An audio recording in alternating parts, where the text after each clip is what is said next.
Testing, 1, 2, 3. Testing, 1, 2, 3. Hi guys, me Suze Pratt, the Ballistic Stylist. And earlier we did a live stream that somehow the Zoom room didn't pick up. So I'm going to go ahead and share that screen, run it through Zoom, and get it up on YouTube. All right. Welcome everybody. I did share the screen, right? Good Lord, if I mess up. All right, share the screen. There we go.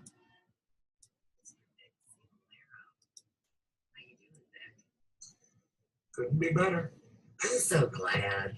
It's always nice just to be with you and talk and explore things in some kind of a natural flow.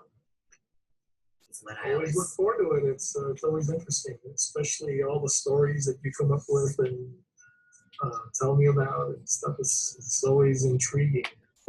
Yeah. So did you hear that these really nice people on YouTube, they, typed in a little message to me and told me I was welcome to use their song. Have you heard that story yet? No, I haven't. Okay. So do you remember the song? And it was from the 90s. The Cranberries put it out, and it was called What's in Your Head? Cranberry sounds familiar, but not the What's in Your Head part. Well, anyhow, I remember that song because back then, when my oldest daughter was young, she used to love to watch MTV.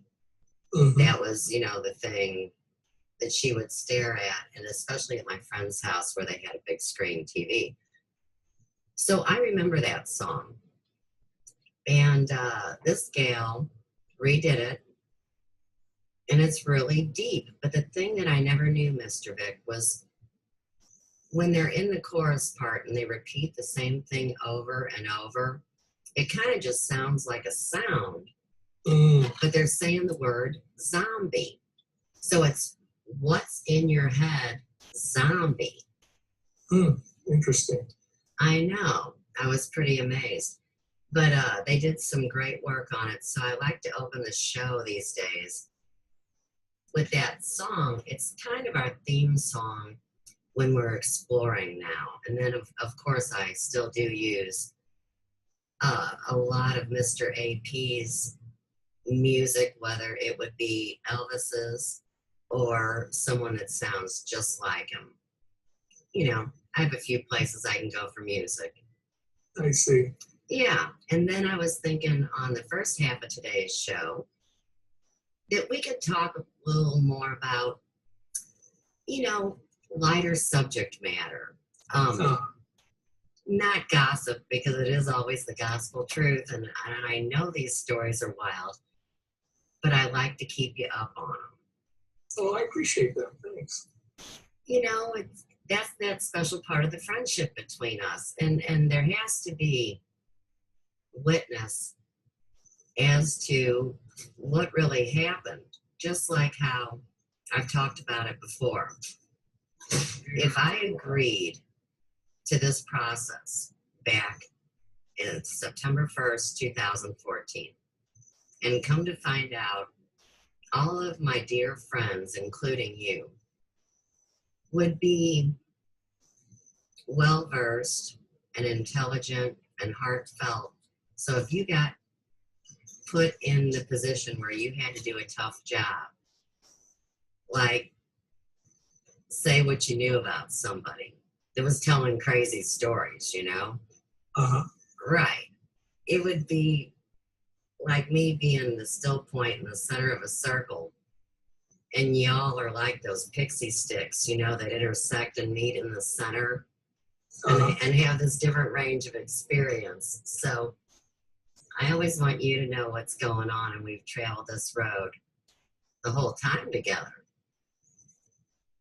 In my head, that's what's in my head. Okay. Well, I think that symbol that you painted, it sounds like the symbol of the bicycle hub with all the spokes going out.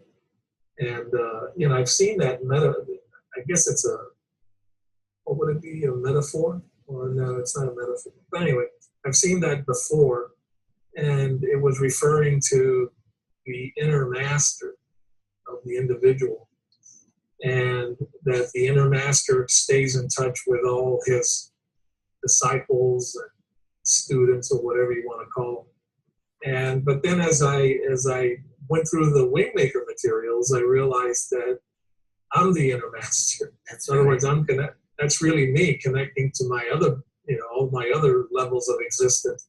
It doesn't mean that there aren't other individuals or souls or what have you that, they also, like yourself, you have your own, universe in that sense as well. So it's rather fascinating. So yeah, that sort of triggered that memory of that particular, I guess it's a metaphor of the spoke and the wheels.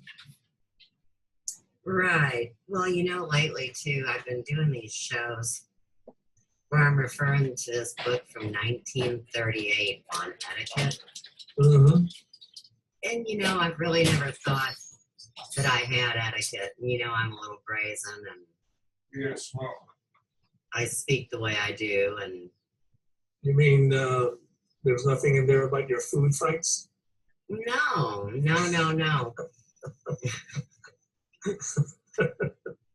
The definition of etiquette was totally different than what I thought it was. So in the end, it is a lot like the 6 heart virtues. If you put those out there first, then no matter what modern society may say about whether we should speak up or not, we'd still be using proper forms of etiquette. Okay. Yeah. And So what's the definition of etiquette? Seeing like you opened up that Pandora's box. I can't do it right now because my brain still can't believe that I have it.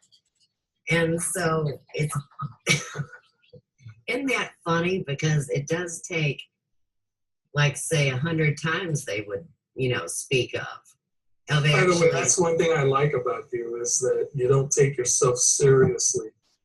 And I always like people that don't take themselves too seriously. It's okay to take it a little seriously. Not to the point where you're getting upset about every stupid thing. That's one of the things I like about you. That's the thing that I like the most about this journey online is that less and less, I guess I try not to take this all so seriously, even though in my mind, I know you know how serious I take this, right? I know there's elements of your life that you take extremely serious, and I get that. I'm gonna see if I can plug in my headset because I want to make sure I hear you clearly. Well, do me a favor then. Let me take that perfect opportunity to share screen, and we'll play our intro song while you're playing with your headset. Sure, go ahead. All right. Cool. Here we go, Mr. Vic. Okay.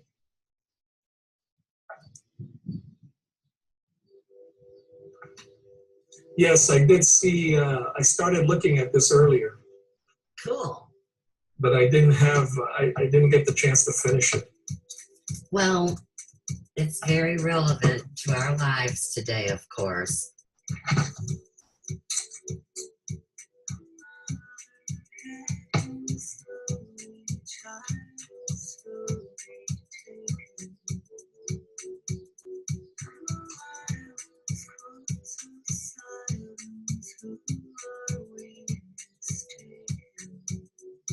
You see, it's not me, it's not my family. In your hand, the authority.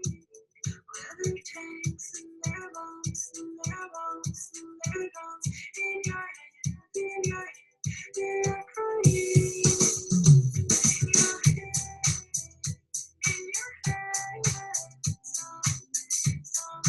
See, that's what they're saying, zombie, Mr. Vic.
You're still fighting. We're changing our bones, our bones, our bones. In your head, they're dying. In your head, song, song, song, what's in your head, song, song, song.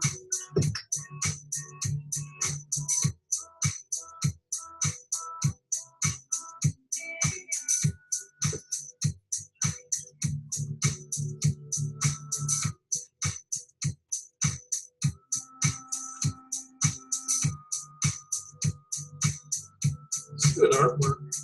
I thought so too. I think that's beautiful. What do you like most about what she was trying to convey? People believe in what he does. Well, I mean, although it is tragic and sad, she can speak about it without breaking it down, or without her breaking down or making it ugly. And I like the use of red in it because, you know, usually, Vic, I couldn't used to live with red because energetically, you know, whether it's tied up with, you know, the anger or the red hair or whatever it may be, you know, I would never wear red, for example, right? Mm-hmm. No, I didn't know that, but I understand. Well, with this color hair, you don't wear red. Mm-hmm. Just like you don't wear Kelly green, you look like a leprechaun, right? There's just Yeah, those are areas that I'm not familiar with, but I understand because I remember back a while ago they used to have like winter color and summer colors and all these things. I guess you're a winter person, so that's what I assume. Oh, that's so funny. You brought up the old way they would sell people their clothes, you know, and their Exactly. color combinations. That was before I entered beauty school, believe it or not. So we're going back to 1981 in a timeline, perhaps, when everybody was into knowing that. But part of the problem we face too, and something we'll get into in the second hour of the show, is the serious stuff and the different programmings and things about what colors you like too. So let's say that somebody analyzed me and they thought that I would look really good in blue. Well, the more we learn about colors and programming, people like myself and Joe fall more into, of course, the black, you know. I mean, as a professional hairdresser, we wear black. And then, of course, Joe always looks great in black.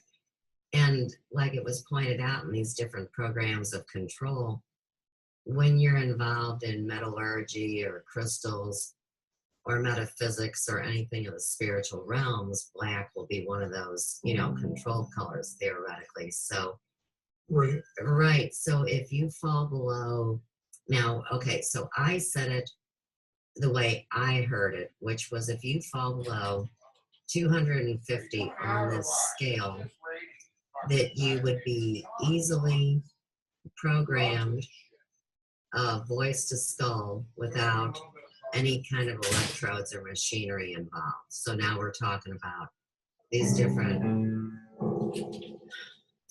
things that we find ourselves in, you know, dynamics that we have to say, well, we have no control over them, Right. you know, because they're created at this whole different level. But as we see, the systems are breaking down, and we do know things are changing, and we're seeing it all the time. So we're going to jump back to the light stuff, but going back to the second part of our show, I've been reading this book lately, Mr. Vic, and it's called Dynamic Freedoms. And this was my great uncle Charlie's book. He was an admiral in the Navy in World War II. He was a 33-degree Scottish Rite Freemason.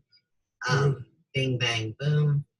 I get the book. How is this? I mean, because usually these books, they say, are buried or burnt. Well, one of the two. Why would this be left? And this book has all of our freedom documents, which admittedly we know we don't have. Okay. Right. So during the week of independence, I covered several chapters, but I have a special chapter that I want to share with you today. And so that'll be at the top of the hour. Okay. Gotcha. Yeah. It's But you're going to great. get back to the etiquette stuff, right? Oh, yeah, and the lack thereof, surely. And the things that we're going to talk about that are light and airy, and you're trying to pull this definition out of what is etiquette. Why can't you look it up on your computer? I can certainly do that, my dear. And hey, this book was by Mrs. Cornelius Beekman. Beeckman. Just give me a second here to fire up my Opera browser. Oh, New Zealand. And you know, I did a show all about men and their hats, Mr. Vic. Men in their hats. Yeah, and it's very unpopular. Nobody gives a shit about the etiquette of when a man should take his hat off, or when he should tip it, or what he should do when he's with a lady. Nobody yeah. cares. Yeah, that's ancient history stuff, I suspect, for a lot of people. Not for me. I've always wondered about the etiquette behind that, because I've been through the hat phase, and I remember tipping my hat, usually out of respect. Do you remember any of your kin speaking to you about that? Never, not a word. It's like it went away back in. All the only relatives I've ever seen were with hats on like that were Carmen's relatives. That was probably back in the late 40s and early 50s. So,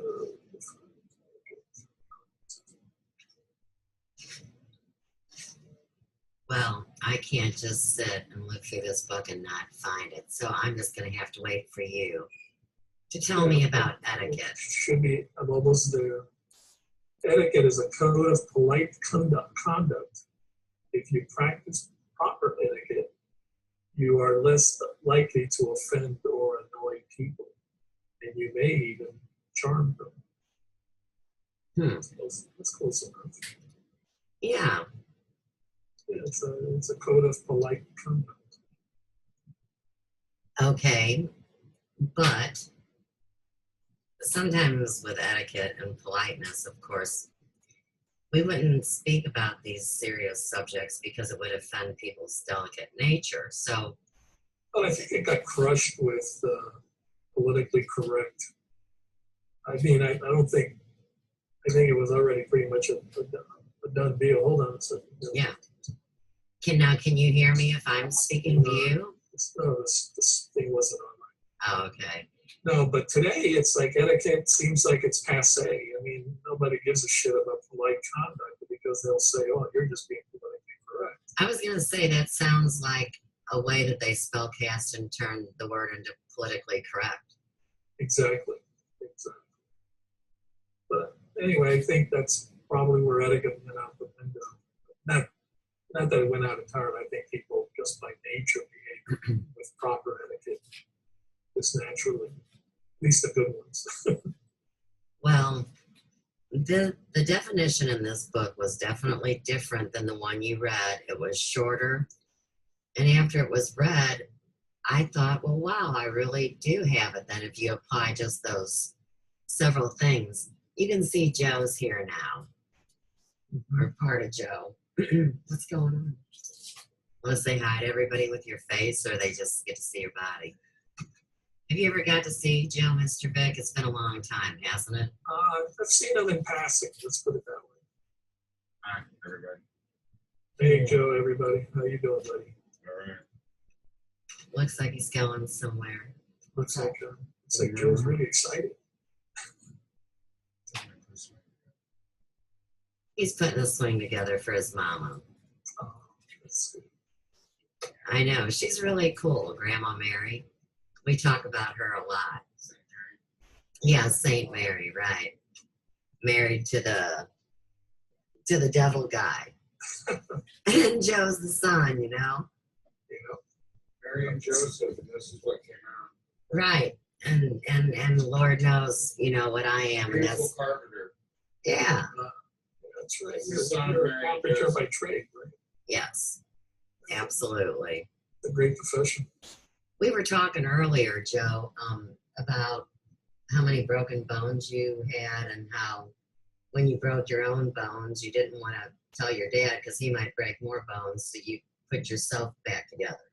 If they had it too small enough, yeah. Wow. It's kind of hard to put half your teeth back on and things like that. But, yeah. But I bet you he makes great splints. Yes. You do. You do what you have to survive it. Of course. Right. All right. So look, first subject up on our little gossip thing. Uh-huh. All right. I'm telling you what. This all happened in 24 hours. What I'm going to share with you. All right.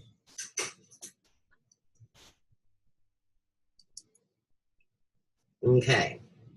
So here we are, of course, at the Facebook page.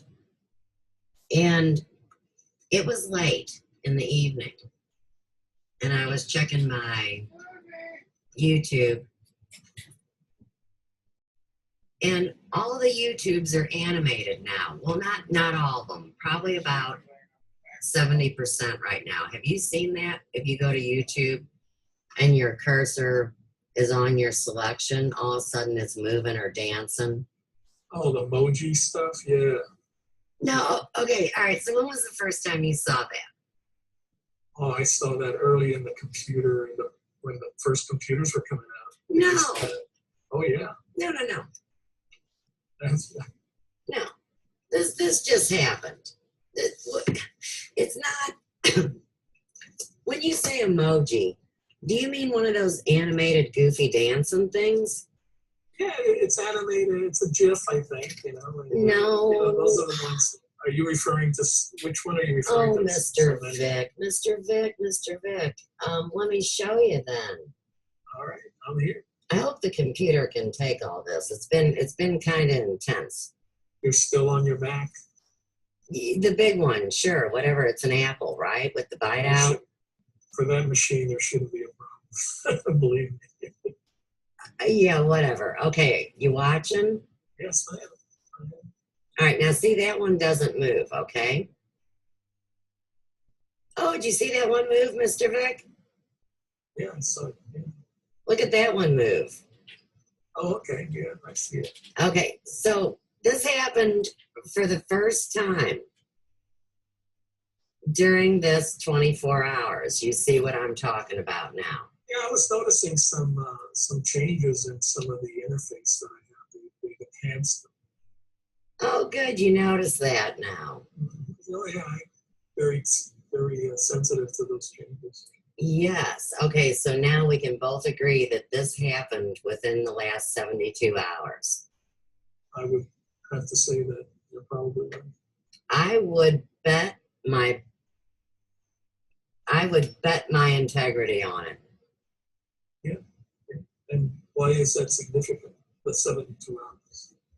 Well, I'm putting you in a time frame of phenomena that occurred. Oh, okay. I'm telling you a story. Mhm. Okay.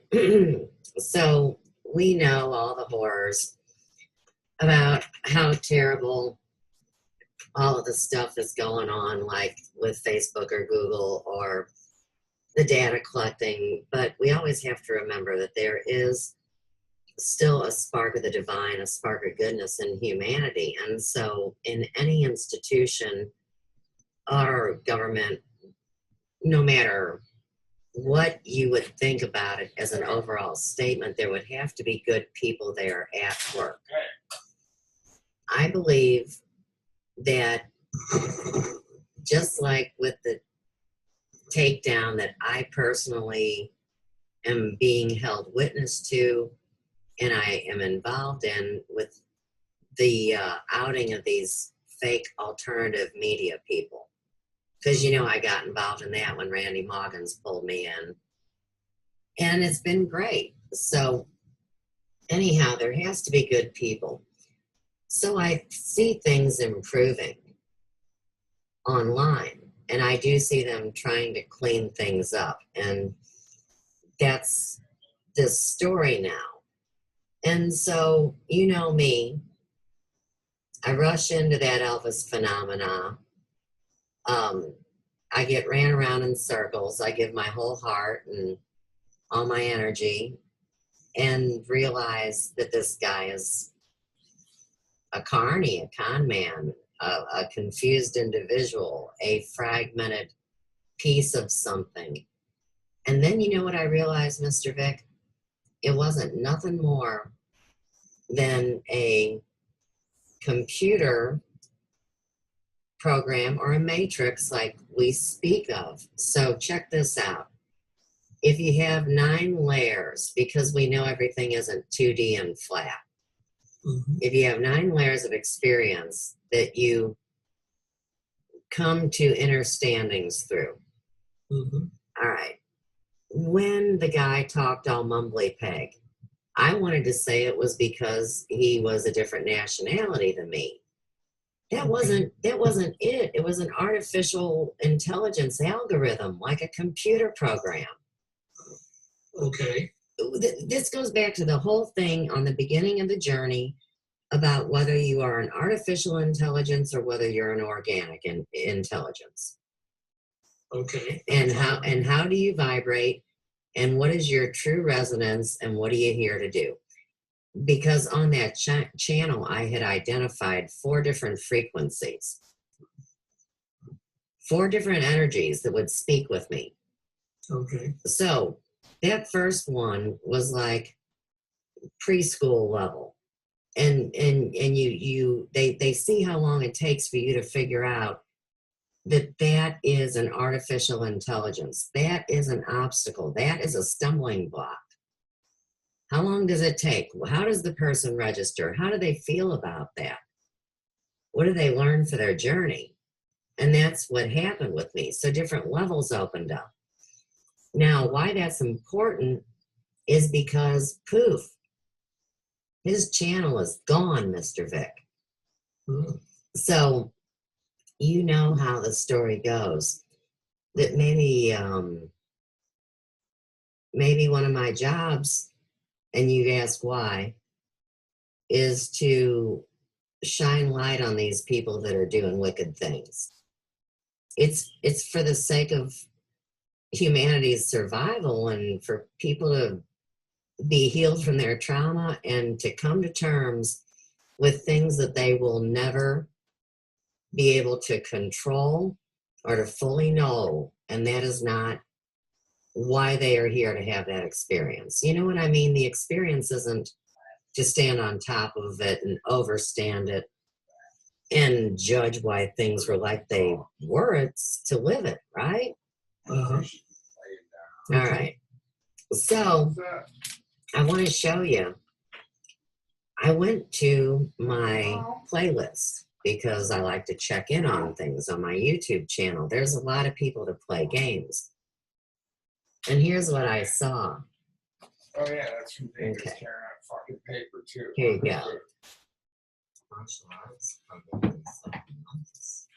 I just seen this video today that's, wasn't published till 2016. And amazingly enough, all of the Elvis videos have been deleted, and I didn't do it. Are you sure he didn't run into some kind of a copyright thing? Oh, I know he did. Yeah. I know he did, but you gotta see why. We're gonna put a story together. I must have had how I followed Elvis's never ending story, of course. So these were, like I said, videos that Michel Skutni done was up to 150 years. That guy. Okay? All of those. Now, what's weird is what's left is how to reinstall Windows 7. That was the first thing he ever sent me when he was coming to meet me. How it came from me. And so you can see that it's more and more deleted stuff. These two weren't deleted because they aren't by SKMI. And of course that wasn't. That wasn't. Neither of these. Very interesting. Looks like all SKMI's videos are deleted from what I'm seeing. Here's the two different ones. And they're 63 years old, not 82. As we get down here. Right. You're starting to see my stuff mixed in. Let's see the one about the Swedish daughter. And a couple of Mr. APs. And then you can see by now, I'm checking out other things. At first, it was just strictly focusing on us. I've got a great playlist now. I wonder if this channel's going. We'll have to go see. Right, this is me recording current time, Mr. Vic. And of course, right down here. Hold on, I gotta turn on the fan. It's really interesting, Mr. AP was, as you can see, way along list here. Was fine. That's good. Okay. And then, yeah, it's called the Gladiators Project. That's really good. 1974. It shows his true state of being in 1974.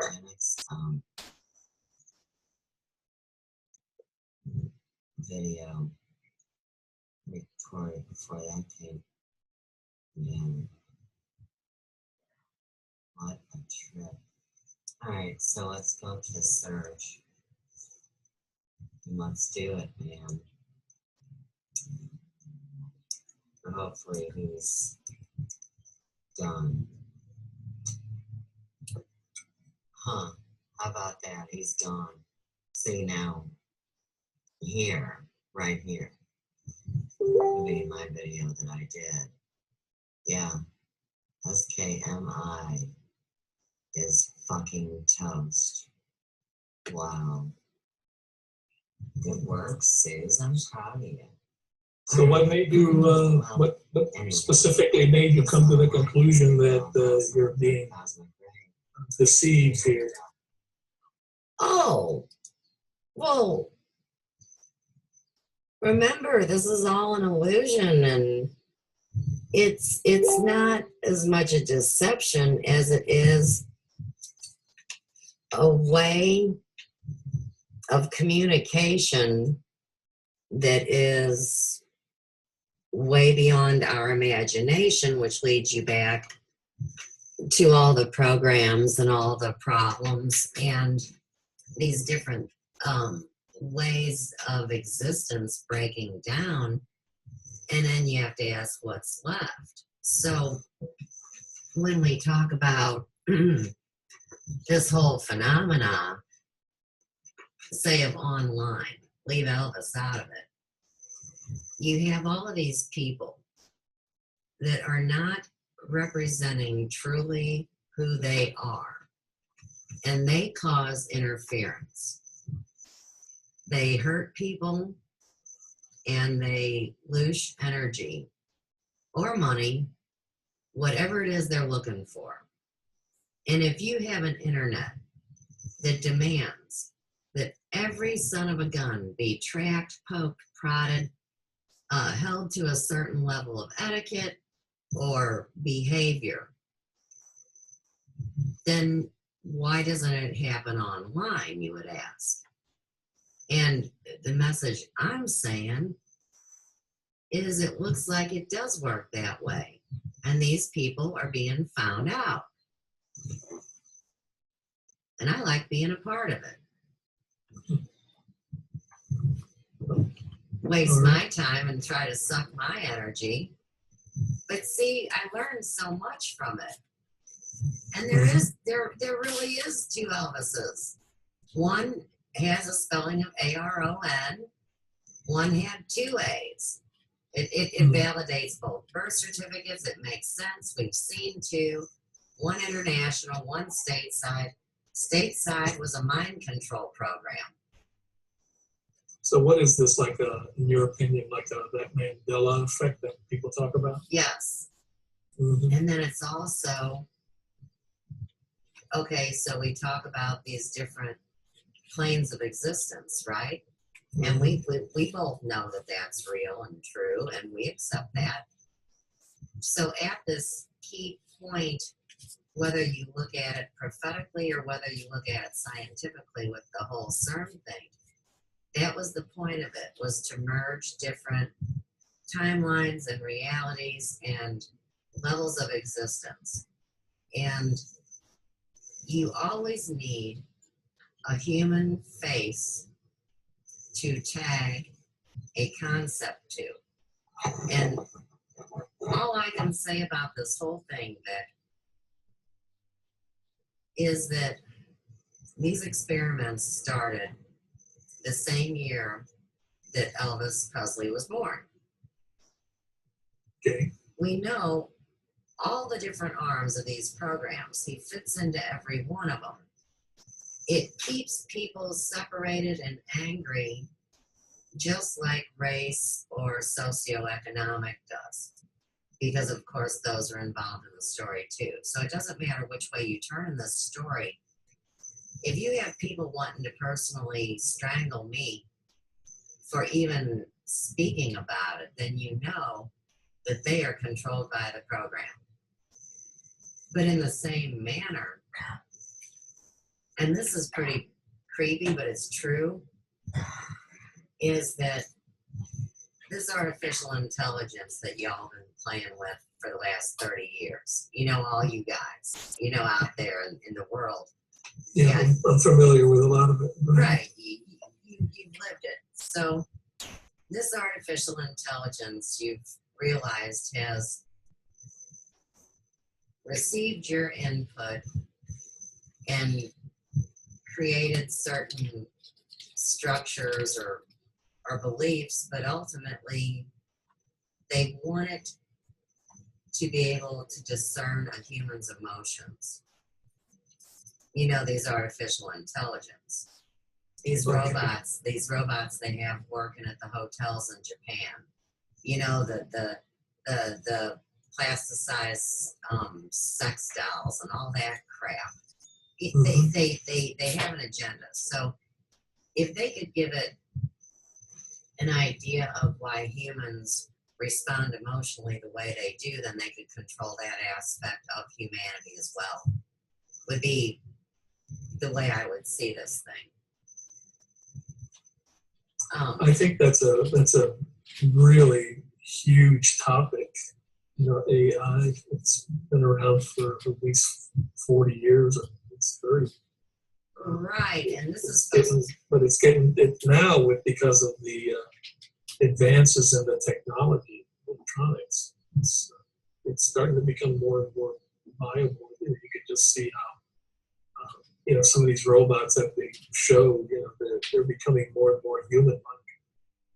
Right, and just like years ago, I got so upset when they started with all the green screen movies and the CGI backgrounds and things like that, because people all of a sudden really believed that they were looking at that mountain or hillside or Yep. whatever, and it was like, do you not realize that that's not real? And they were already so far gone then.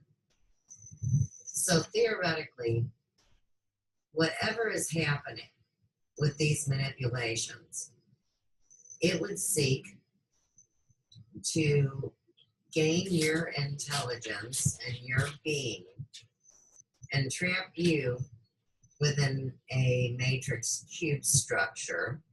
Mm-hmm. And of course, this would be like a parasite that would take over the real Mr. Big and use it and play around out in the world because they don't have form. Absolutely, and I totally agree with that. It's, in fact, those are things that I was envisioning before the topic really started to develop now. And but you know, in the end, what I'm seeing is that you have something called Google, whose motto at the very beginning, you probably know this, but the motto for Google was the mind of God. Really? Oh yeah. I remember seeing that early on because I said, that's pretty heavy stuff, the mind of God. What do they mean by that? But then after a while, I began to realize what they mean or meant by that. But you don't see it anymore. You do a search on Google motto, mind of God. I don't think you find anything.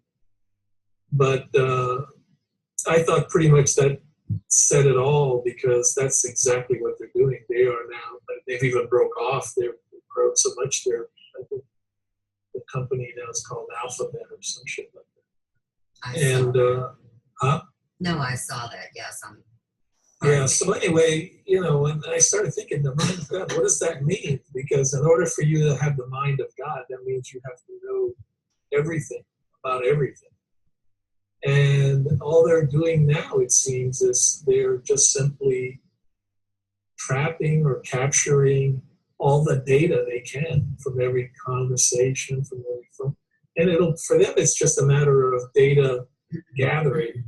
And they've got these humongous repositories with, you know, picobytes and petabytes, which is like 1,000 terabytes is a picobyte.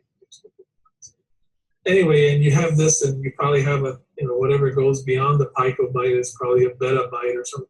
But the thing is that why would you want all that information? What would you use it? But one way they could be using it is simply capturing it for later analysis and later development.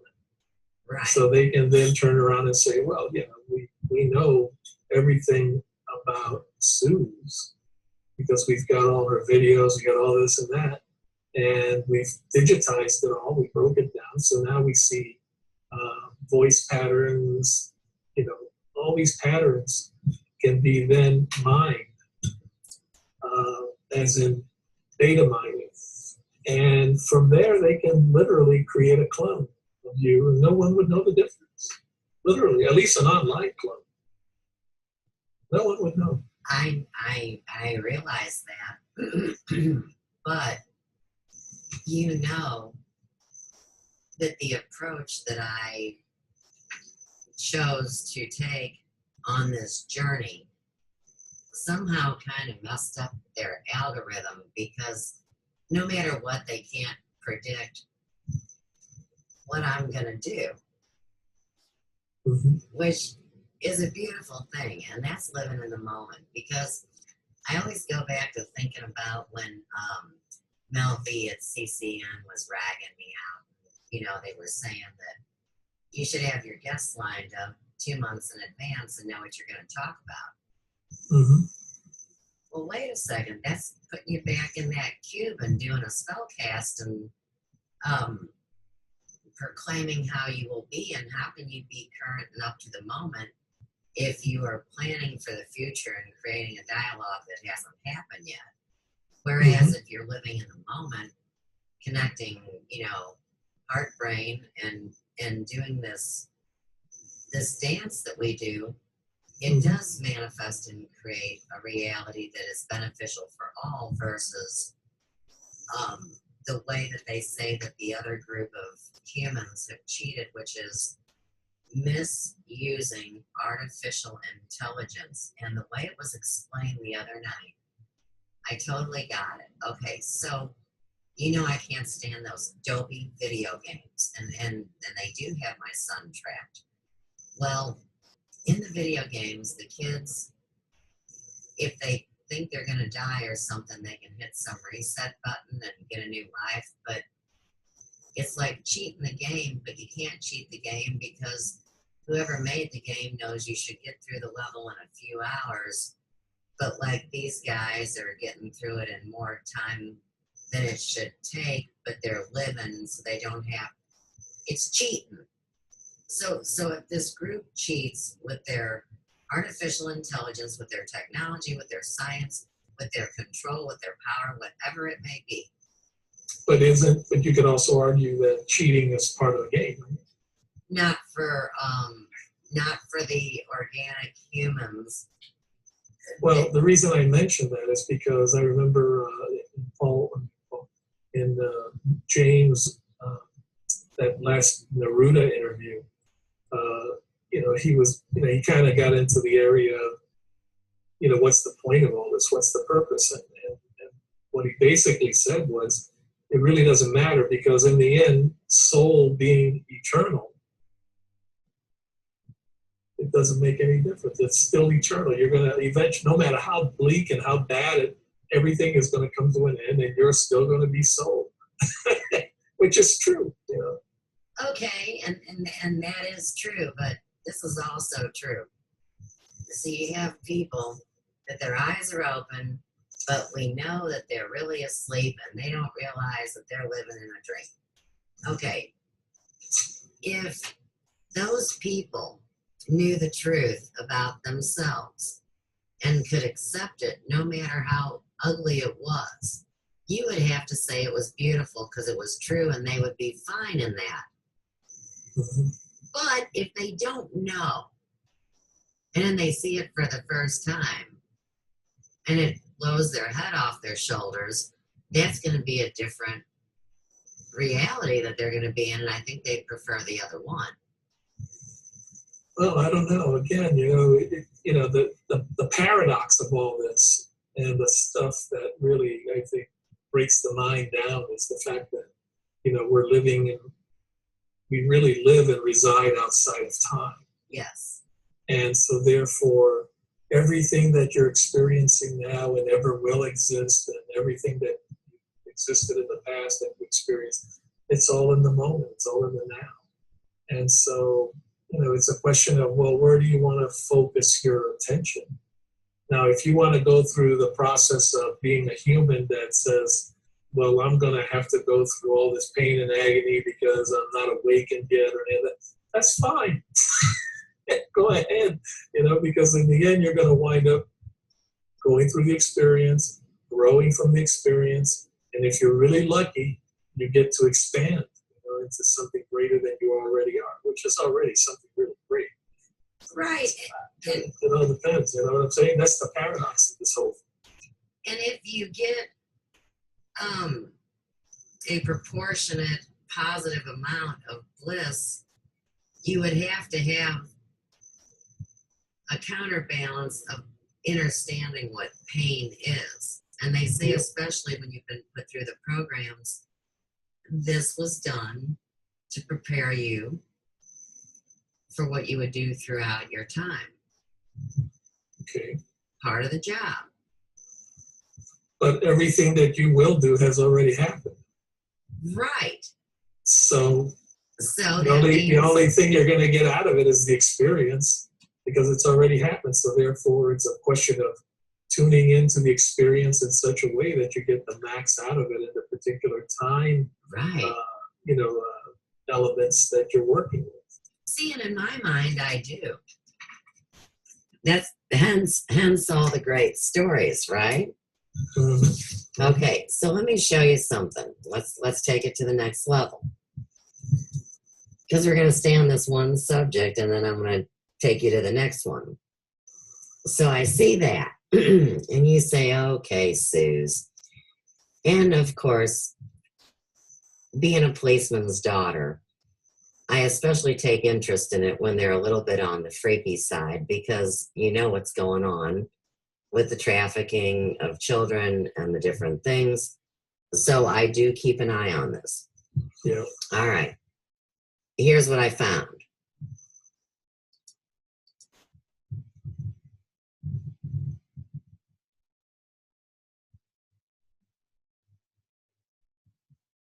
Moving slow. Hey, y'all. It's me, Super Suze, the investigator, right? The spiritual researcher. So this Michel Skutni thing, this SKMI dude that took me on a ride, and you know we've discussed the whole story.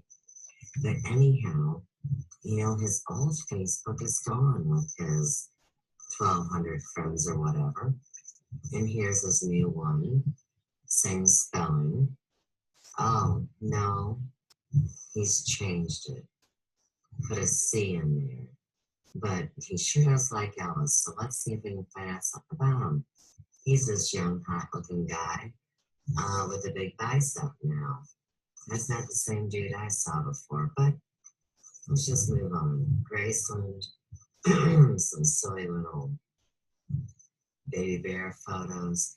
See, you gotta be his friend to see the real thing, but I just thought I'd zip over here and see if I noticed anybody from the other page. Just like if you're checking out a new friend. Behind animal faces over here. That's nice. A monkey with a gun. 71 friends. Yeah. I'm already thinking this is a little scary around size, but let's keep looking. This guy is a stylist, a Toronto makeup artist and hairstylist. Really? He represents like that. Right. Okay. You know, I wasn't born yesterday. What kind of bunch of people's running around here? Comedic, fan off many things. Jack Septic. That's pretty funny. A lot of young, good-looking guys like maybe he's gonna try to work that route. Oh, hey, wait, we got a verified official role player, profile, original and off, copyrighted. Past Holly's weight loss and personal training services and daring Chris. She probably weighs about 450 pounds, you know. Hey, Oh, really? here's yeah, man, we love him, you know. He used to be Angel and now he's Bones' love interest. Oh boy. Here we go, another nice little animal. It's on Facebook. And Casper the Friendly Ghost has 64 friends. This sister's made out a really good hat, don't she? Great picture. Yeah, Tom Jones is a bunch of dolphins in this reality. We got another dog with 64 friends. Richard Castle is the real name. Oh, 20 friends, right? I love Roger. This is not what Facebook or social media is to be used for. Okay. Vic, you can't be a 3-year-old kid with a Facebook account or a dog. Unlikely. I mean, really. Yeah, still like that. No, I understand. And from the minute you sign on, they hold you to a code of conduct. Like paranormal activities. And a bunch of other legal shit. And why come this? I love saying that to ignorant things. I love using, why come this? Ooh, I love using that phrase. And then he shows himself down to his pubic bone. No workplace. Yeah, he's hot stuff. Show no relationship info. Well, the thing is, people are starting to wake up to the potential of monetizing their themselves with this type of Technology. Now we get a bigger, Okay, a little closer. but you know look at what? Mr. Naked. Yeah, look at this picture, Vic. And I highly I mean, what kind of sick shit is that? Yeah. You know. read the writing. But that's, I guess it's okay if you're on the gay side. says Well, facts okay, fake. Right. Facts I'll address that. and Frack's points fake. to this dude, Michel Skutni's photos and cover photo. And It just, he thinks this is cool. And what she said, great picture, a great new picture of your wall. Oh, good, Jeanette. I'm glad you were stupid enough to front that you used to have an old wall and you got an American flag and you are the woman. Jeanette Garrett. Alright then. So Skutnik must have known something was coming because this is February 9th. So he had another page ready to go. from the time he started scamming me. Okay. So What a shame. we saw the friends. You know, it is a shame. I feel bad for him, but He's got those here again, pictures. Still got the we dates have to realize, still hanging on to that. okay, Vic, that's fine if that's how people want to behave. Mhm. But they also believe that since we are all one and there is unity in the community, that they can take their hooks and put them right into our backs and ride to wherever we're going. Because that's what this whole thing is coming down to right now. They're pissed off. Sounds like you described the parasite. Yeah, and they're starving. And I do. I have an empathy for any organism that has some kind of consciousness, but they knew what their gig was just like we knew what our gig was, and something broke the code, and something is changing, and we will go through this process one way or the other. So I want to go through it full-blown positive. Right.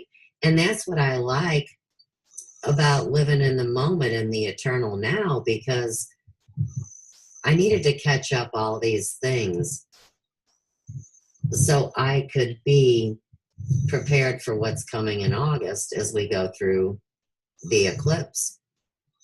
Yeah, I hear rumblings about things happening. I didn't hear so much August, but September. Okay, so here's what we got going on then. Let me be the holistic stylist and show you around. Get this to go off. Okay. And then we want to go over to the prophetic destiny in Missouri.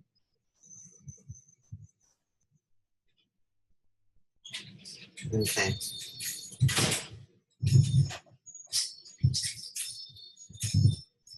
You can find out a lot about it on this page, but we're looking at the time of August 21st with the eclipse through the time of September 24th, which is what they call the Feast of the Trumpets. Now, you also have to combine in the idea that there are portals and vortexes and energy grids, and I know you know all about that stuff. Something. Yeah. Well, you're well versed. I always know that you're comfortable with the subject matter and may have something to contribute. You know, I feel that way about your wealth of knowledge. So, you know, St. Louis is a main portal, and there's 7 or 8 different locations downtown And of course, the St. Louis Arch is one of the best known ones. A lot of the parks and the development that they did down in the city was created specifically with the geometry to be one of the gates. And, you know, with the whole CERN thing, like if we jump back to the science side, whether you want to be on the one side that says CERN has been discombobulated and can't hurt anybody, or whether you're on the side that says that it is the portal that they're trying to get it to be. You know, the true answer is somewhere in between. And it's about potential and probabilities. So here on the third cosmic ray is a perfect place to enter in all sorts of energies. And we've surely seen that. We've been dealing with it this weekend, specifically in a human being that I could even tell you a story about. But you know that that's why Joe and I are here, and that's why I do the work I do. So I am going to have a get-together. You know, there's people coming from all over the world to be in the path of the total darkness during this eclipse time. It's going to go from the West Coast all the way to the East Coast. Okay. Yeah. So I'm going to have the house open to friends on the 20th and the 21st. And like I keep telling people, it's not about being somewhere for those 2 minutes and you're going to photograph it and have the little glasses and all that. Mm-hmm. It doesn't matter if you never see it or you're not involved in it. The energy will involve you. Okay. It just is what it is. It's a major, major time. And of course, you know, they have things planned that are nefarious for that time of total darkness as well. What's so you're saying we're going to enter a full eclipse during that date, and it's going to be a complete full eclipse? Yes, sir. Let me get you a snippet. Yeah, no, I've been through a few eclipses myself, but I don't remember any time that they were completely full. So here's one: how to watch the eclipse and the shadow snakes. Smarter Every Day 171. This guy interviews a plastic surgeon, believe it or not. Mm-hmm. And he has been traveling his whole life. At any time he is able to photograph the eclipse, and he has developed an app so you can be in the right place. Like if you're okay, so St. Louis sits right outside of the line. Mm-hmm. Well, they showed it, the example, on a parking lot, and he has this, you know, the app on his phone is some kind of meter thing where he does the readings. And when they were several trees down, they were in that path of total darkness. Otherwise, he would only see 3 of the 5 stages. There's 5 different specific things that you can watch and film. It's pretty wild. Hey, it's me, Destin. Welcome back to Smarter Every Day. We've all heard about solar eclipses, right? And you're probably aware that there's a huge one coming very soon. So you think about how to prepare. You're thinking maybe I got to get some special goggles so that when I'm looking up at the sky and I see the moon come across, I don't hurt my eyes, so I can see totality by looking directly at the sun or something like that, right? It's actually... I'm going to go ahead and jump forward to where this guy speaks. They're very specific. All right.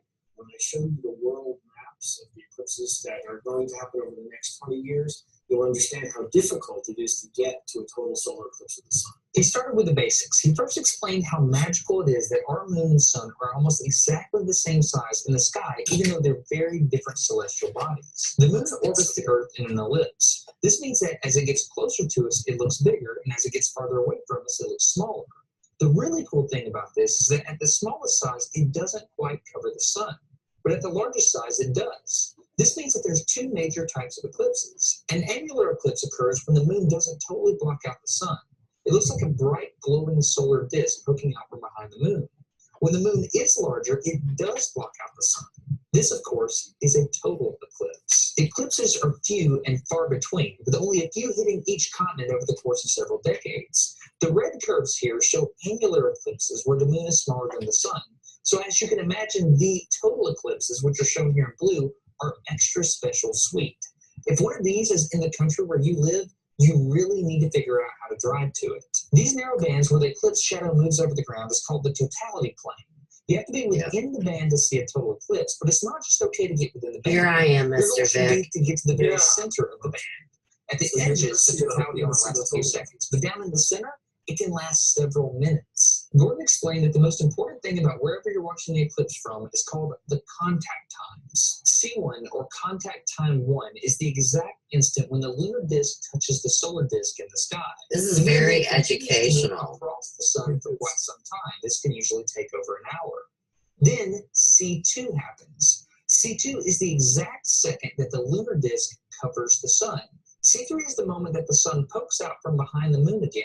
It then traverses for probably an hour or so, and then C4 happens. C4 is the exact moment that the moon quits covering the sun at all.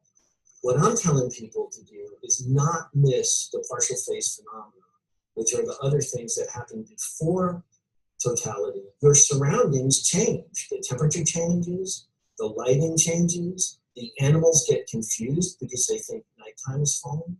And if you're really lucky, you'll get to see shadow bands. Shadow bands don't happen at every eclipse, and they don't happen at every observing area. What are shadow bands? It bends the light and causes motions of serpentine shadows across the ground that look like thousands of snakes crawling in unison. Shut up. And parallel. This is going away from you and to the side. It's unbelievable. I saw them in 2002. All right. So, yeah, it's pretty interesting, isn't it? Yeah, I've never heard of that. It's new. Well, here's something else then that'll interest you. I don't know how much you're keeping up on this Blue Avian, Corey Good, David Wilcox story. Do you know about that?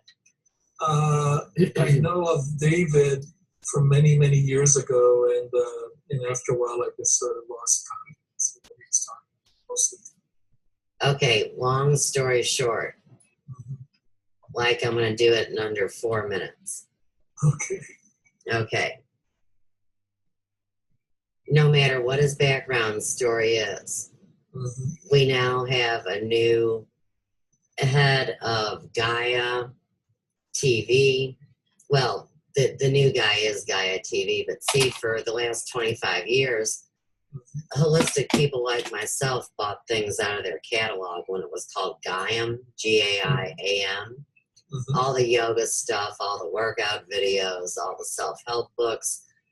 Right, the metaphysical tools. It was one of the first outlets. So anyhow, they got these two telling a story about these blue-feathered 7 or 10 foot tall aliens that are coming to save us, yakety yak. Yes, I'm familiar a little bit with that. Okay, well, you know our buddy Randy Moggins, right? Not really. You don't know my best buddy in the world, like as best a buddy as you are. You don't know Randy Moggins of Off-Planet Media, Mr. Vic? No, I've never had the opportunity to meet him. Well, I've never met him in real life, but I've never met you in real life either. We still got that. Communicated, let's put it that way. All right, so anyhow, think of Randy as the internet police. And maybe that's why he recruited me. What do I know? You see what I'm saying? Okay. All right. So anyhow, Randy, of course, brought the story to light. By the way, And I've heard you mention his name on a few occasions, so I don't love him in that sense. I would think that you'd heard me talk about him 100 times in my head. All I remember was when you were working with CCN and that whole thing. Right. He was who first interviewed me. He was who pulled me in. Mm. And his whole reason was for replication. And when he exposed Zen Gardner and was out of there in June, and you remember I was going through the hell behind the scenes and getting the footage and going through the hell I was going through with them. I mean, they ripped me off over $4,000. I'm still not happy about all that. Sure. Right. But the point is see, these people aren't speaking outwardly anymore. They are, you know, it's karma. It's what comes around goes around. I mean, you really can't misrepresent yourself when you have such high technology, in my belief and experience. And there's a whole group that believes that they are the master of that intelligence. So, long story short about this bluebird story, if we already know they can make a hologram in the sky, and they could put War of the Worlds up there and it would all be fake, some people, their hearts would stop. Other people would get down on their knees and believe it was Jesus, because the Pope has said that he's going to baptize the aliens, remember? Yes, I remember that. Yes. So let's say now that we have this hologram playing out, but we have a real ship in the air too. And the real ship comes tooting down, and somebody comes out, whether it's a blue feathered person or not, doesn't matter. Right. And they say, we have come to save you. Come get on this ship. We're going to PX-42, which would be the other Earth or wherever. Okay. Next thing you know, they're being processed like dog food.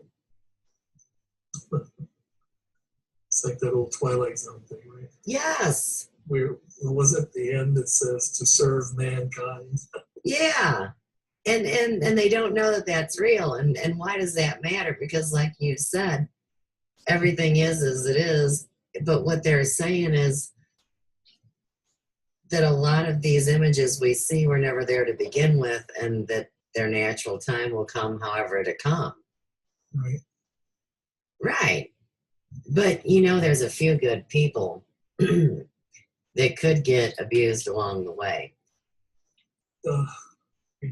Right. And the other thing about that is if they are going after the young people, you see, they've already made their new backpacks for the school year, and it's all about, you know, like being a space ranger, you know, all the stars and the constellations, and they're giving them little things in their backpacks, Mr. Vic.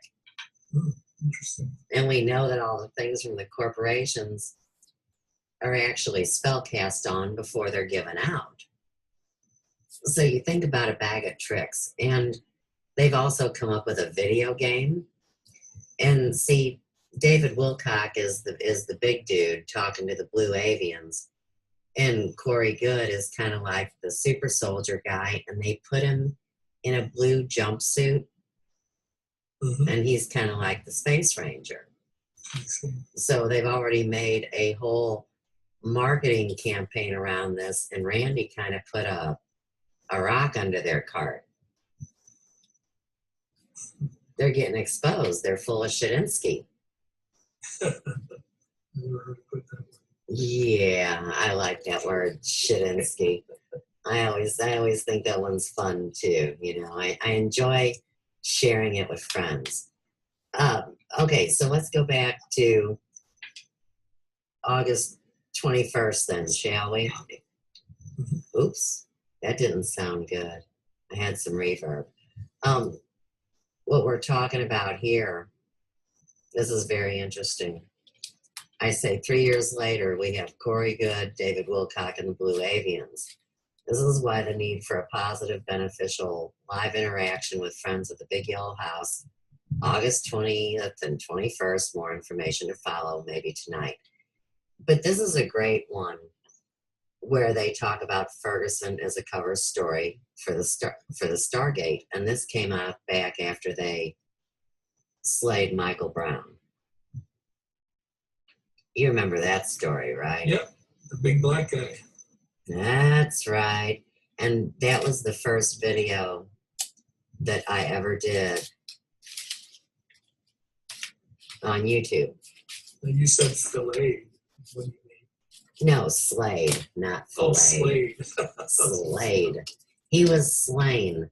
It doesn't sound so good to say murdered because people can argue that. Sure. When he was slain, he laid in his own blood for hours. Mm-hmm. And everybody stood around in a big circle Right. and screamed and cried. Is that Yeah. a ritual? Or what? Yeah. Sounds like.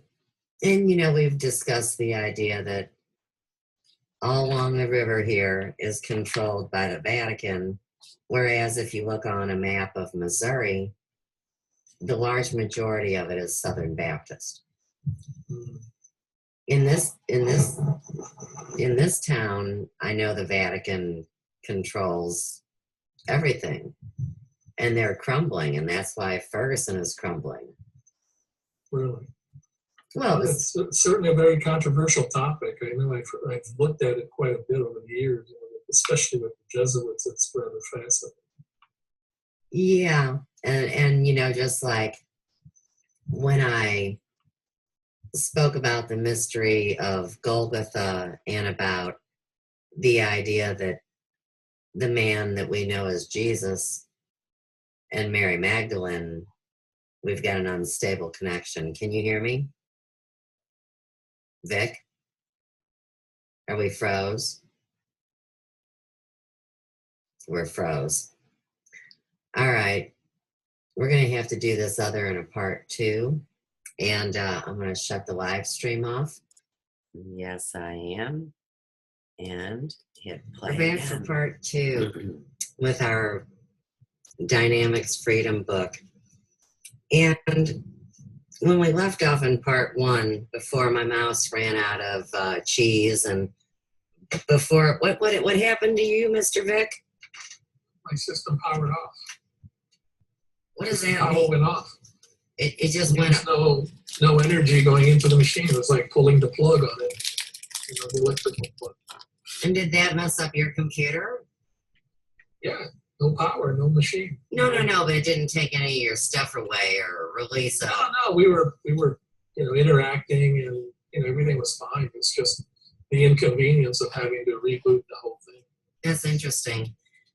It was a little, it's a little tough when we always start talking about these deep subjects. And what we were talking about was how there's always been these different levels of control. And what it seems like to me that I've learned about it is that there's groups or institutions that what their job is to document all the lineages and be these scribes. Mm-hmm. I'm not really saying writing about what they call history.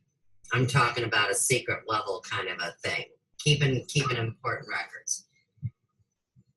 And then, of course, there's the ones that would want to protect the bloodline of Jesus and Mary Magdalene. Then there, which I really don't even, I used to be a Christian and all that stuff. well, but you I'm at don't. the stage now where I'm just like, I don't think so. Okay, but see, you would agree to it in a different way if somebody said, okay, you take the Rh negative blood type. It is void of the rhesus monkey gene. It is an off-planet blood type. And like I used to play with people behind the chair, Mr. Vic, that were all uber religious or whatnot. Mm-hmm. And we'd be talking about this creator that we use the word God for, I'd say, okay, now this divine creator being, it doesn't have a body, right? It's not like, got an appendage or, anything that would say it was male or female. And they go, right. And I was like, so if it's not human, what is it? And You can't put anything on it. It's an it. Right, and then you also have to use a descriptive word such as alien. Okay. I'm sorry, to rattle anybody's boat, but if it's a bloodline from off planet, then theoretically it's extraterrestrial. And But so we're all off planet when you get down to the DNA level, aren't we? well, yeah, but now you're really shattering people's reality, Mr. Vic. How are they going to deal with all these things? It's just the way things are. And it's a question of waking up enough to look at it and challenge your paradigms and be able to survive your cognitive dissonance, as they put it. We have to get through the conditioning that we're put through. And I think you had mentioned it with the Catholic Church. Yeah. That goes back to the Roman Empire, for crying out loud. Do you really think that Caesar really went away, or did he morph into the Pope? Right. And are these, okay, so we use the word Caesar. Mm-hmm. Well, I'm sure at one time somebody was bright enough to connect it with a particular archetypal quality, and that archetypal quality would pass to and fro in mankind in order to keep the control system alive. Well, they created a control system, in my opinion. These people have been at it for a very long time. I agree. And 2,000 years, especially when you start to look at it from the pre-Diluvian or antediluvian times, where we really don't know. The closest I've gotten to anything that reminds me or that I can put my teeth into and just say, this guy makes sense, is James. I always keep going back to him because the truth is, that's, as far as I can tell, that guy has got it together. He understands what's going on. He understands where he came from. He understands the interrelationship, the consciousness stuff. Although I did hear from, you probably heard Stuart Swerdlow. I think I mentioned it. Yeah. Stuart Swerdlow came out and says that James is gone. You mean not in physical form gone, Mr. Vic? Yeah, he's no longer, doing what he started out to do. And he says he's no longer with us, and I forgot the reasons he gave, but he says he moved on. And it wasn't, I think it didn't sound to me as if he moved on voluntarily per se. I think it just, the stuff he was coming out with was pretty strong stuff. And I think it sort of screwed up a lot of things for a lot of people, I suspect. Oh, you mean it rattled somebody's I really plan didn't they get enough information. built I on didn't get top enough of it? information. Yeah, again, Stuart Swerdlow, you could look him up. Stuart is a controversial individual all by himself. But I thought that was very interesting because after I saw the first WingMaker website, I thought it was brilliant. Right. Then in the second website, and I'm going, wait a minute, this isn't nearly as clever as the first. And then I started seeing individuals, one in particular, sort of taking things over. And I thought, and then all of a sudden a picture appears, which I thought was completely against what James was about, which was to remain anonymous because he understands personality worship.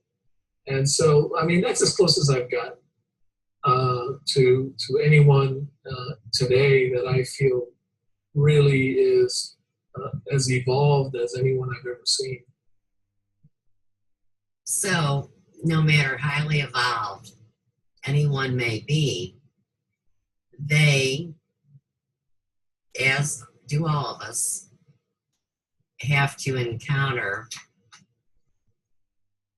this system. And there's been so many words it's been called down through time. And we know that that's nothing more than cycles repeating out, that they have these algorithms of potentials and probabilities on how the group will if you look at it from the construction of the higher mind system, the HMS as James refers to it, then all these things are worked out because everything, based on the way he presented it, is basically a subroutine of something bigger. And so, yeah, I mean, if they're out to, let's say, harness the whatever energy humans give off, yeah, sure, it makes sense to keep them all in a nice cage and let them keep going through eternity, trying to work their way through it, and not even. Well, James' view of it was that you never really come out of it. Although he says when the grand portal is open, that things will start to change. And I think that, looking at today and in terms of the grand portal, it starts to make sense because there is an awakening that's going on. Yes. And I think people are realizing how trapped they really are in this matrix, if you want to call it that. And the fact that we're always getting recycled and all this other stuff, reincarnation. And I think there's a tremendous awakening that's going on. So I'm excited about that. I think that's really interesting stuff. Okay, so here's what I want to do as a working experiment. I'm going to share with you the plan that was laid out when they conquered whomever along the way. And they created... If I may just interject real quick, keep in mind what is meant by the sovereign integral. What James was driving at on that. And the sovereign integral, as he put it, is you becoming aware of yourself as soul or whatever, but also to be able to connect consciously with all other aspects of yourself throughout time. And so therefore, you may have 100 or several 1,000 different entities that are connected to you, that are part of you, as much as you're a part of whatever it is that Suze is part of. And so I thought that was a fascinating way of looking at things because it makes sense. It fits perfectly in the idea that time and space, and all these other, it just fits perfectly with all that. So that's why I always, whenever I start to talk about, I'm sorry, you're going to... No, you're fine. Go ahead. And so that's why I get kind of excited about that part because it's tangible. You could say, oh my God. So I'll know that I am connecting to this stuff or the grand portal, whatever, by virtue of the fact that all of a sudden I will be conscious of all these other lives that I'm leading in the alternative space concurrently. And I'm going, well, and the thing he said that was really interesting too, he says, when the sovereign integral is awakened in you, right, it will announce itself. I thought that was pretty good too, because in my former, I shouldn't say former, but in another path that I followed, which I'll probably be dropping out of, everything was tomorrow. Well, you got to work through this and the next initiations, and then, then you see individuals get initiation after initiation, and then you go, okay, where is it? Where's this God conscious thing? You'll never get there. You're just never going to get it. I mean, you'll go for lifetimes, chasing that God conscious thing that you don't even understand. So. But there must be keys to that in such a book of wisdom like contained here. So if we can see a particular documentation, and then like what you're talking about with the sovereign integral, you're able to scan a timeline and see where people were sovereign of themselves, even in that time of great upheaval. I would think that it would energize this time now. And if people saw those steps and was within themselves with that information,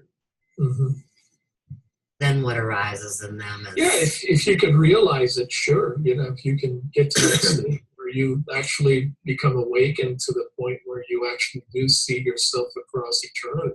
That's kind of what happened to me with this book, because when I first read it, it seemed so ultra patriotic because it had all, like George Washington's farewell address and the call to arms and all these things.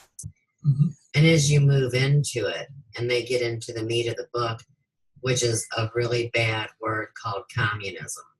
And we know the manipulations that have been played with language. Okay.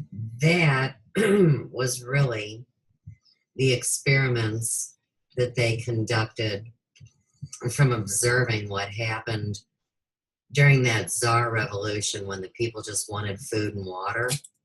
Mm-hmm. And then they took it and they did it during World War II and they collected that data. And when you say they, who do you mean? Well, who is the control group? I mean, we speak about them like they're these dirty, rotten things called communists, or we put a label on it, but it's really some kind of a intelligence that sits at the top of this pyramid that puppets and possesses the others to perform. So I look at it as an artificial intelligence that's maintained through humans. Whatever group you want to name them, because that just pisses everybody off giving them a name. So what I did in this book, in this one chapter, and you know I mark my books up. I've got 3 different color ink going, okay? Okay. Mm-hmm. Now, every time they use the word communism, I put a red line through it. Okay. Because I learned this back in school. If you could read something and make sense out of it, even when you took a main word out of it, Mm-hmm. then it had to be universally applicable Mm-hmm. instead of locally. Okay. Yeah, and I don't remember when I learned that, what class I was in. But they are the steps to conquer, and then the steps to what you do after you conquer. So, to me, this applies to our never-ending story of these spiritual beings having a human experience. And just like with James, there is a difference if you crack the egg from the outside or the inside. If you crack the egg from the outside, whatever is living in it will no longer be alive. Whereas if the person sticks their head out through that eggshell, like we see in the alchemy books, where we look outside of this generated reality. I understand. I know Okay. what picture you're referring to. Also. Exactly. So I thought we could apply this and look outside of. But how do you reconcile the fact that you probably have a book that's based on political ideology Well, because versus something as expansive as the WingMakers? you see, Mm-hmm. Mm-hmm. it all goes back to these high-ranking Freemasons. And we've all heard the stories about when you get so far up, of course, they realize that they're worshiping Lucifer. Now we can also go to a whole other step and realize now how some people that are authorities, like John Lash Lamb, could even connect the concept for people to realize that Gaia Sophia is Lucifer. Do you see what I mean? And what is it about that you have? What are your thoughts of that, the Lucifer thing? Well, What are your thoughts about that? see, now we're into a whole different show with Rudolf Steiner's help and his books, because, like I told you, there is a distinct difference between Lucifer and Aramim. And most people have never heard of the concept of Aramim. And Nor have I. right, but that's not in our show today. I mean, that's a whole other thing. And then I don't come up to snuff because I'm not prepared with that book or that information. People have a hard time hearing what I'm saying to begin with. My internet is unstable currently. Can you hear me? Vic? Hello? Mr. Vic? Yeah. We've lost Mr. Vic again on Zoom. But we're still on the Facebook live stream, aren't we? So we're going to go ahead and end that meeting with Mr. Vic. And we'll see if we can't pick him up again. in just a second. Let me go to start and see if we get Mr. Vic. He's been having problems with his internet today. We'll see if we can get him. See if he's here. Mr. Vic, are you with us on Zoom? Hello, hello. Okay. Mr. Vic, I don't believe his computer is cooperating with him. I know mine's okay, so sorry about this, guys. For anybody that was interested in what's in this book, it really is very, very relevant to what's going on, and if I have to do it without him later, I will. Today is our friend young Sam's birthday. And he believes he's 26, but of course, he's starting his 27th year on the planet, right? And they're having a pool party. It started at 1, and I'm a couple hours late already. But I had the show scheduled before I knew what time the party was. So we just decided to go forward and onward with that. In the meantime, before I cut out of here, I wanted to bring up too, I don't know if you know what's going on this weekend or not, but this is the weekend where the Skull and Bones group gets together. You can see my internet connection flashed one more time unstable. But this is actually the weekend where they are. There's Mr. Vic. Hello? Mr. Vic, can you hear us? Hello? Yeah, Mr. Vic is still froze. As you can see, he looks like he's asleep, and his mouth doesn't move, so this isn't working out. But anyhow, they're performing all their boogie rituals this weekend. And so, of course, what we do is we counteract with information and knowledge, no fear, and a lot of love in our hearts. We know what time it is, and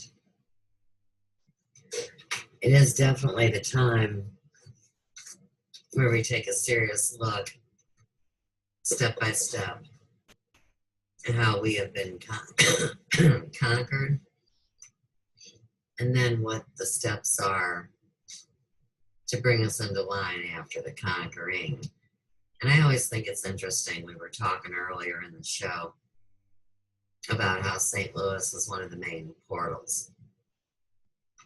And we go back to the book, and actually there was a meeting here in St. Louis in 1917 where everything was planned, premeditated, put into a long-term plan, and instigated.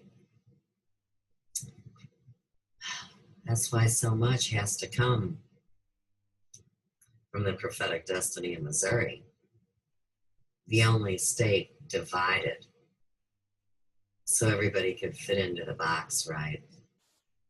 And like I was saying before Mr. Vic had to go again, we can't lay the blame on an individual. We have to really look at the group and what runs the group. And there's been great people all throughout these timelines that have stood up and spoke out. One minute they were a saint, and one minute they were a sinner, just because of a hive mind or a particular thing that was already in play. And so we'll look at that too when we explore this book later on this evening. I always say knowledge is power, and a half-truth is nothing but that depending on our level of perception at the time. The truth is nothing more than a half truth, right? Depending on our level of perception at any given moment. So, for this moment, I'm going to go say happy birthday to Sam, and thank you guys for being here, and say peace, love, and light from the third cosmic ray. Talk soon. All right. That would be part 1, put into 2 short segments, and we will carry on with the book Dynamic Freedoms on the next upload you receive on Suze Pratt at YouTube. So for now, good night.